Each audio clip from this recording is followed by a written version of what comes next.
back from Japan. Thank you. You were there for quite a while. I was there for 10 days. Yeah, it was amazing. Yeah. First, I spent 5 days in Kyoto, Yeah. and then 5 days in Tokyo. And we have an Instagram account that's been growing rapidly for the last 2 years. But the post you did when you came home is by far the most liked and interacted post we ever made. Yeah, actually. yeah. And it was so spontaneous. I obviously took some photos. Ikyo, who helped me or us in Tokyo, took photos, and she would send over photos in the evening, and I was too tired to post when I was there. I kept reposting stories, and then when I got home, days passed and I didn't really write anything, and part of me was like, well, that's over now. Yeah. But then I felt I really wanted to thank all the people that had hosted us and helped us out when we were there. So I really pretty just spontaneously wrote something and grabbed some of the videos and photos that were nice. But you had done all the foundation, the groundwork, yes. the pictures, the story. We had the photos. Obviously, we had everybody's Instagram account and everything, and also solid relationships. It wasn't like we made stuff up. It's all very reality based. And I actually got a text message from Adam, who's the technician and mastermind behind the luring and the installation that he did here. And he was like, "Hey man, I'm in Tokyo. Do you have any tips on where to go?" Because he's about to install a luring there, I think. And I just sent him the Instagram post, and he was like, "Oh man, this was good." So to be able to share that and also share where to go. Yeah. If you're there. Yeah. No, absolutely. And I mean, we even got a shout out and a thank you from 50% Arabica. That's a life goal. Yes, that is a check the box. Yeah. So happy about that. But tell us about the trip, especially arriving to Tokyo. Yes. Where kind of your coffee journey started. Right. And so as I mentioned, I spent a few days in Kyoto, and obviously they have a few really amazing places in Kyoto. One of my favorite coffee bars to just go and sit and have a coffee is Kurasu. But really, the place that I have the deepest relationship with is Weekenders, and I visited the roastery, and the coffee bar that they have is in a parking lot. It's very, very untraditional, and it's super cool, and there's a huge line around the block. It really is amazing. And then also a very, very famous brand comes from Kyoto, Arabica. They're from Kyoto. They're from Kyoto, and they have the most amazing location or two locations in Kyoto, in old parts of Kyoto. And I mean, from a brand and a brand building perspective, that's such an interesting company. So I visited them as well. But then, as you say, the real coffee part of the journey started when I went and joined EQ in Tokyo, and the trip to Tokyo was really to do a cupping, an open cupping to the public. We also did a masterclass brewing, which was. It was aimed towards home coffee aficionados, but we had a couple of professional baristas take the masterclass also. He had actually just competed in the Japanese Brewers Cup competition also. And then we also did what we call the meet and greet, where we were hosted and people just were able to come and say hi because they've been drinking our coffee for a long time, and people are naturally curious to meet, some of the people or me behind this. Yeah. So, and those three events were sort of the outline. And so we were at Unplugged with Shin. And then we did the masterclass brewing at Fika Fabriken together with I. And then we did the most amazing cupping that was so well attended at Raw Sugar, which is one of the most ambitious coffee roasters in Japan, in Tokyo, and they were generous enough to host us. And so we had some of our coffees, some of their coffees, and I kept sort of referring to what we did with Say and Lance here, that you have somebody you have a relationship with, and you host them, and you're able to introduce your local coffee community. Because you're also in like different markets. Yes, different parts of the world, and you don't. Your clients doesn't like clash or no make any sign of. It is nice to, rather than be competitors, more like build bridges together and invite an even larger community kind of thing. And that's kind of going back to the Instagram post. Actually, it's I think the part of us building or talking about the coffee community to be part of that. I think that is like pinpointing what it is. Like we could share other roasteries, locations, and where to go and stuff. So it was amazing to follow. I was quite close on joining. Yeah. But no. We keep saying next time. Next time. Yeah, that's how like next time. But and so going back to the Instagram post, and then I visited all these other places, both places where people have reached out to us, but also places that were on Ikuo's amazing list of fantastic coffee places. Some of the places they're considering using our coffee. Some of the places we just went and had a great cup of coffee. A lot of the names on the list are also of the baristas who we met and helped us out. And so like everybody on that list is like, follow them. If you have any questions about coffee in Japan, ask them. It's an amazing community and resource, really. That's super nice. And like how most of the places looked, like the interiors, and you were text messaging me like, this is when we open a bar, Oscar, this is how you want it to look. This is like, I got bombarded with stuff. So and that's always obviously when you're out traveling, it's very easy to be inspired, and you see these amazing coffee bars or places and different approaches. I mean, obviously, Cafe Mamea, run by Miki, is like just like totally crazy. But I was actually just yesterday talking to some people. About there's a place in central Tokyo called Ash, which is a coffee bar, but it looks like a cocktail bar. And they're really like merging cocktails, coffee. The interior looks very much like a cocktail bar, but it's a super interesting sort of like mix between the two worlds in a very successful way, I thought. Is it at Ash where the champion? Yes, and so Taka, I think now 3 or 4 time Japanese barista champion is working, and he I was able to taste his, like a version of his winning signature beverage from the barista competition in Japan last month, and it was just like, that's so cool. You wanted to cry. It was so delicious. But no, really. I mean, a lot of really, really fantastic coffee places, but also a great community. Cool. And like to. Thank you for for that Tokyo trip. It's it was amazing. Who wasn't there, it was amazing to follow along and like to we got a lot of amazing coffee here that we are slowly trying out as well. Which is great. We also have a coffee subscription. Yes, that a lot of you followers and watching this probably are signed up to. If you're not, you should definitely check it out. It's the competition version of our 2 subscriptions, and we want to tweak it a little bit this month, just for fun. And we had Elin here, the Swedish AeroPress champion, and she taught us how to brew AeroPress. Finally, and we had a coffee in that we wanted to do as a subscription exclusive. You're gonna tell everyone about the coffee sooner or later. But what we wanted to do is to make it,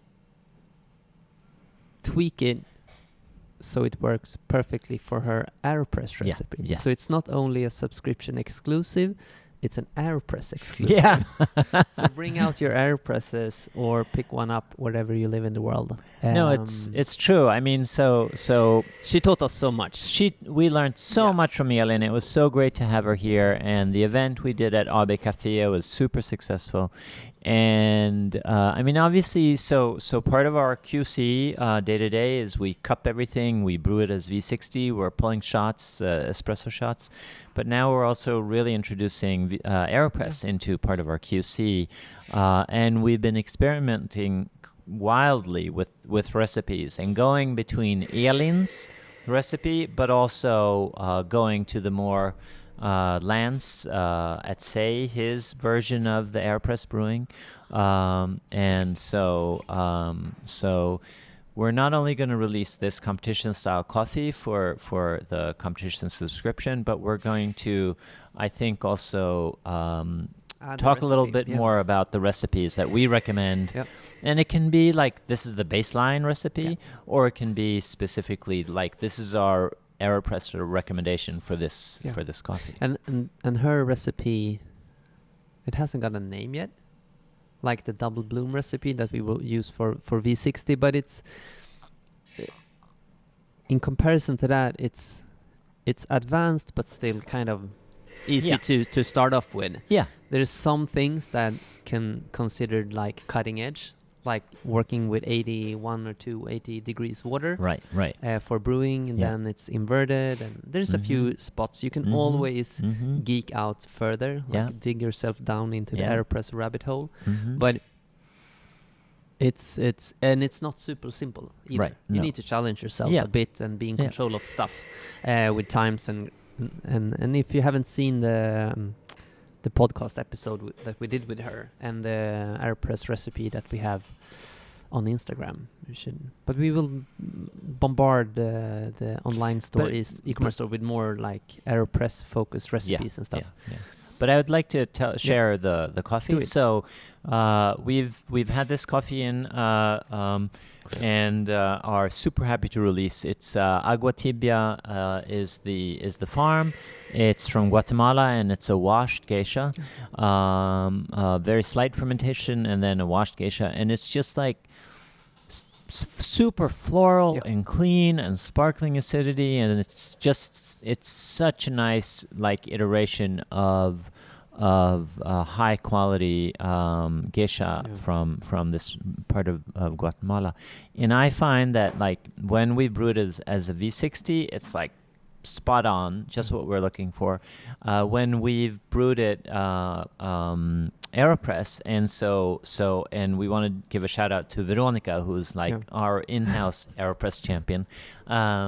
So we asked her to brew it with 84 degree water, because in this recipe, with that temperature water, we're getting more of like a like fruit juice mouthfeel kind of thing. It's super interesting. Yeah, and especially with AeroPress, you get this a little heavier, like tactile experience. Yeah, more tactile. And I think it's since we're so heavy on V60 and I do espresso at home, but it's another, especially like the tactile experience of AeroPress. Sometimes you can almost feel it as a little bit, not dirty, but there's something else to it. And like with high quality coffees like this and an amazing recipe, it's delicious. Yeah. And can you recap what Lance talked about at Say? So with like brew strength, right? Versus So when I'm saying that we're going between Elin's recipe and Lance's recipe, it really is like, so Elin's recipe is much more like AeroPress competition style recipe, where we're trying to give you like a really juicy, different type of coffee experience. It's more focused on tactile and like fruit juice kind of thing. Lance is looking to extract a much higher. So there we've been trying, 98 degree, 99 degree water brewing with that, and also sort of different brew ratios. But we'll get more into the brew ratios later on. Because he had a lot of ideas about both diluting after brewing to kind of find the sweet spots, and it links up into roast philosophies. And it was a great chat that we had with him about it. And there's a podcast about that as well. They can go look up. Yeah. That's good.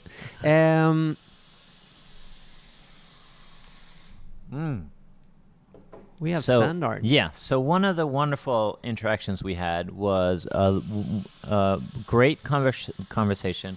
I met two of the editors and journalists from Standout, the Japanese version in Tokyo, and we met actually at Fuglen, the Norwegian-Japanese coffee bar and roastery, and had a great conversation. And they gave us a couple of the newest editions. And it's such an impressive magazine. So beautiful. Yeah, it is so beautiful. So we're gonna keep one. We're gonna give one of these to AB Café and Telefonplan, and I think the last one we're still discussing who should get the last one as a gift. I can give it out to the first one comments. Or whatever. Oh. Let's see. Let's make a competition out of it. Yes. That's good. Good point. Yeah. It's going to be interesting to see when it drops, because they've done such nice work of talking about tactile experience. For me, that is also like feel. Yeah, right. And this has a great tactile experience, like everything, right? Like the heaviness in your hand, the thickness of the paper, the structure, and the combination of matte and some gloss, and it's. Yeah. And great pictures. Yeah. Super cool. Yeah. So the subscription is going out, or will be triggered on the 1st of December. Yeah. And we will, that's a Friday. So we will collect orders during the weekend and start shipping on Monday and Tuesday, I think. And as always, how it works. Here's the technical part of this podcast. We have a coffee subscription. We have 2 coffee subscriptions. The specialty subscription, where you get jars, 2, 3, or 4 jars every 2nd, 4th, or 8th week, or whatever it is. That's you buy it, and we ship it, and then whether you have 2, 4, or 6 weeks, it's gonna be triggered within 6 weeks. Yeah, and then just rolls on every 6th week until you change the intervals or pause it or whatever you want to do. The competition subscription is a little bit different. Because we need to plan the purchase and the roasting more. Yes. So people sign up. If they sign up between the 1st and the 20th of the month, we usually ship it right away. Yeah. Because we always roast. Well, we have that coffee. Yeah, we have that coffee. Yeah. So we will roast and ship. If you sign up between the 21st and the last day of the month, you will not have it shipped directly. You will have it shipped the first week of the upcoming month. Yeah. So if you sign up on the 22nd of November or December, you will have it shipped, or 22nd of November, you will have it shipped 1st of December. Yeah. And then you are in the cycle of the 1st of each month. Yeah. So that's kind of how it works. Yeah. There's a weakness of a few hours when people sign up to the subscription on the 20th in the evening. Yeah. Because then sometimes it goes on the side of you will be shipped in 2 weeks. And especially with the time zones. Yeah. So if somebody in Asia signs up for them the 21st, it's still here the 20th. So then the problem could be that we ship it and then we're going to ship another coffee. We ship the coffee of November 1st, and then 2 weeks later we will ship the coffee of December. Yeah. In the end, that's not a bad thing. No. The customer will get 2 amazing coffees, but with a shorter time span. Yeah. But we have some questions, and there's no real good solution to this, because there need to be it's called buffer days, and needs to be a cutoff. Yeah. So when people hit kind of the cutoff zone, sometimes it could be That's part of my life. Yeah. No, it's true. Yeah, but part of my life when it comes to that is, as you mentioned, always planning the upcoming competition style. And the truth is that very often, not because of poor planning, but because of life, logistics. We have not gotten the so now we have Agua Tibia, which will be the first week of December's competition subscription. But sometimes we don't have that coffee until like the day before or the morning we're supposed to roast it. And, you know, for some reason the shipping is a disaster and, you know, we're sitting here. I know. Where's the coffee? And so and sometimes we have 3 months ahead. Yeah. So it's all about planning. Yeah. Great. We're going to do a cupping now. Yes. Now we're going to cup amazing fresh crop Colombian coffees. Sweet. And after that, fresh crop Guatemalan coffees. And we had Panama yesterday. Yes. And Panama Colombia. yesterday. And Colombia. Under Colombia. Yes.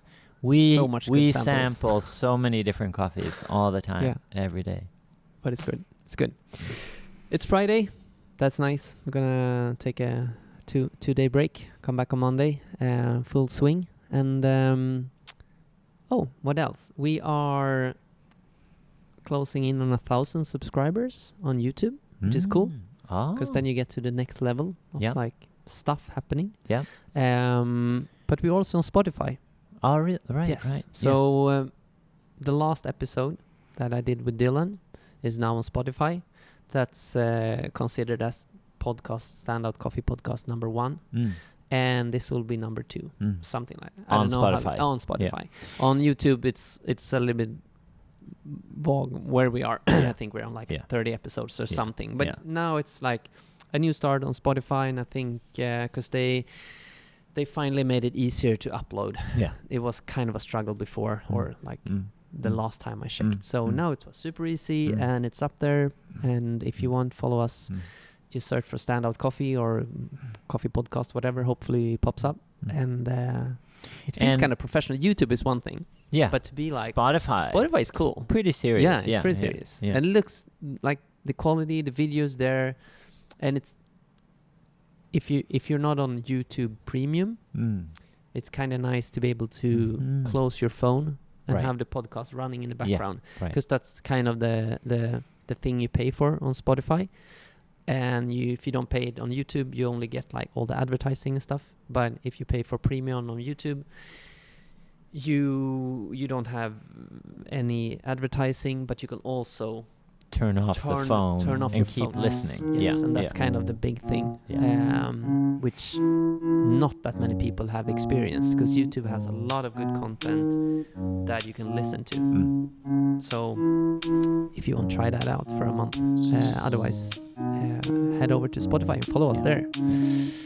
The post about your amazing coffee trip to Tokyo is on our Instagram, and now you have the podcast episode about it. So we will of course link everything in the description and stuff like that. And let's go cup some coffees. Yes, great, amazing.